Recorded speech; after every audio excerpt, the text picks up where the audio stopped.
안녕하세요. 머니시크릿입니다. 부를 축적하는 것만큼 나의 좋은 운을 유지하기 위해서 지켜야 할 인생 원칙 무엇이 있을까요? 나의 재산에 대해서 말하지 않는다. 나의 두려움과 약점에 대해서 말하지 않는다. 우리는 사람을 만나고 친해지게 되면 누구나 속마음을 털어가면서 더욱더 친밀감을 표시하죠. 하지만 너무나 솔직한 자신의 감정과 인생을 다 말하면 그것이 나중에 독이 되어 돌아오거나 자신을 향해 날아오는 화살이 될 수도 있습니다. 부를 쌓아가는 것만큼 좋은 운을 유지하는 것도 매우 중요한데요. 그러면 구체적으로 말해 볼게요.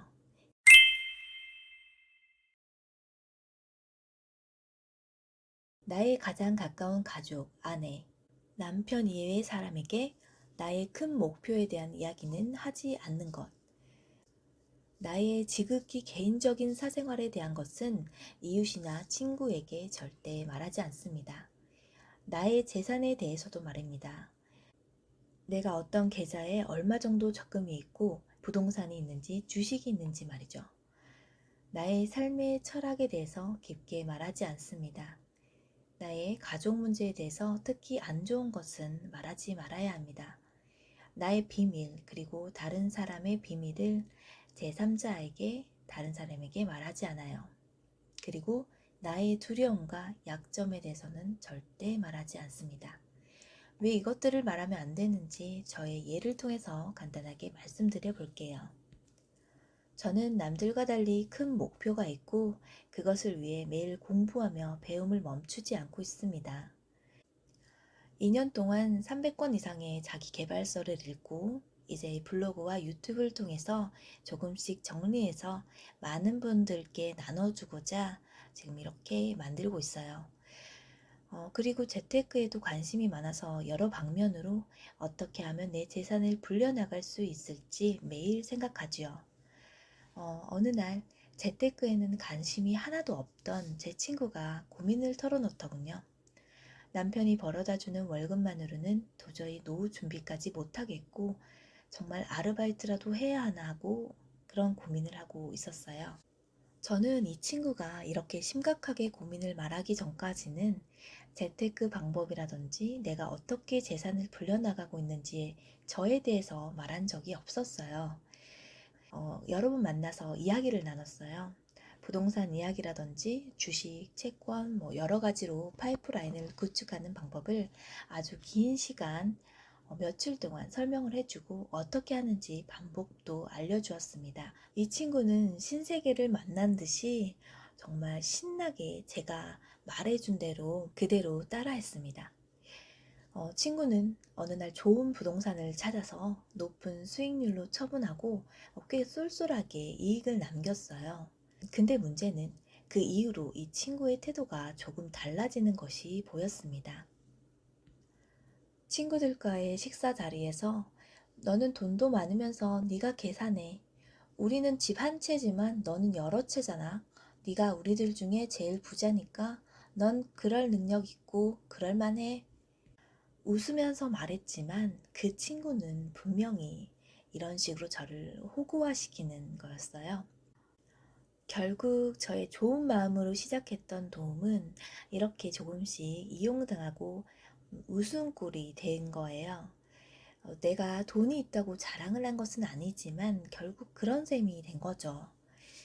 한국에서는 특히 돈을 벌면 질투와 시기의 대상이 될 수도 있어요. 사촌이 땅을 사면 배가 아프다라는 속담은 한국에만 있는 거예요. 돈을 벌었다라고 말을 하다 보면 사람들의 질투와 시기가 쌓이게 됩니다.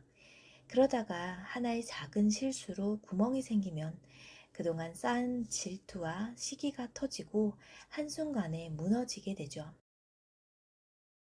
예전에 제가 알고 지냈던 어떤 선배는 저에게 본인의 비참한 상황이나 가족 문제, 비밀에 대해서 털어놓으면서 저에게 위로를 원했습니다. 하지만 사람은 당사자가 아닌 이상 그 사람의 마음을 다 헤아릴 수는 없잖아요. 저뿐만 아니라 모든 사람이 그렇다고 생각해요. 하지만 저는 나름의 최선을 다해서 위로를 해주었어요. 그런데 회사에서 어느 날부턴가 저에 대한 이상한 소문이 떠돌았고 그 소문의 근원지는 그 선배였다는 걸 알게 됐어요. 본인의 비밀과 약점을 알고 있는 제가 어느 날부턴가 불안했던 거죠. 그래서 이상한 소문을 퍼뜨려서 저의 평판을 깎아내리고 있었던 거예요. 짧게 저의 경험담을 통해서 말씀드렸어요. 이렇듯 나의 목표나 비밀, 가족 문제, 나의 약점은 절대 살아가면서 남에게는 비밀로 해야 되는 거예요. 시시콜콜한 나의 사생활 이야기를 털어놓으면 위로가 되고 또 그것을 말하게 되면서 나도 모르게 해소가 될 수도 있겠지만 이는 곧 남에게 나의 약점을 떠들어댄 것과 마찬가지죠. 그리고 다른 사람의 비밀을 제3자에게 말하는 것도 똑같습니다. 그리고 결국 나에게 화살로 돌아오는 거예요. 이것을 운명학으로 보면은 업보라고도 하는데요. 카르마라고도 하죠. 아주 작은 미물일지라도 원한을 사게 되면 그것이 반드시 나에게 돌아오는 거예요. 어떤 한 예로 시한부 3개월 선고받은 50대 아주머니가 수명을 늘려보고자 아주 유명한 스님을 찾아갔다고 해요. 그랬더니 그 스님이 다슬기 씨를 한가득 사서 아주머니가 어렸을 적에 살았던 냇가에 쏟아 부으라 이렇게 일러줬다고 합니다. 그랬더니 3개월밖에 살 수 없다고 선고를 받은 그분은 5년을 더 살다가 돌아가셨다고 해요. 알고 보니 이 아주머니는 어렸을 적에 살던 집 근처 냇가에서 다슬기를 너무 좋아해서 매일매일 잡아먹었다고 합니다. 어떤 사람은 미신이다라고 말할 수도 있겠지만 아니에요. 우리는 태어나서 큰 운명 속에서 이 작은 무수한 새 운을 거치면서 좋은 시기와 나쁜 시기를 반복하게 되면서 살게 되는데요. 그 속에서 우리는 누구나 카르마, 업을 가지게 되는데 이것을 많이 하게 되는 것도 적게 하는 것도 본인의 행동에서 비롯된 것을 알아야 합니다. 또 하나 중요한 것은 이 많은 인생의 계절에서 어떤 운의 흐름을 타고 있는지 본인이 파악해야 되는데 쉽게 알 수 있는 방법 한 가지 알려드릴게요. 현재 가족 외에 제일 연락을 많이 하는 사람의 현재 상태를 객관적으로 판단하는 거예요. 정말 냉철하게 그 가까운 사람의 운이 안 좋은 것 같고 상황이 안 좋다 싶으면 사실 피하는 게 맞아요. 그리고 내 운이 안 좋다고 판단될 때는 운이 좋은 사람에게 밥을 사거나 때를 기다리고 운이 좋다고 판단될 때는 도전할까 말까 하는 일에 도전하게 되면 좋은 결과를 얻을 수가 있습니다. 운명은 정해져 있지만 운은 내가 만들어가는 겁니다.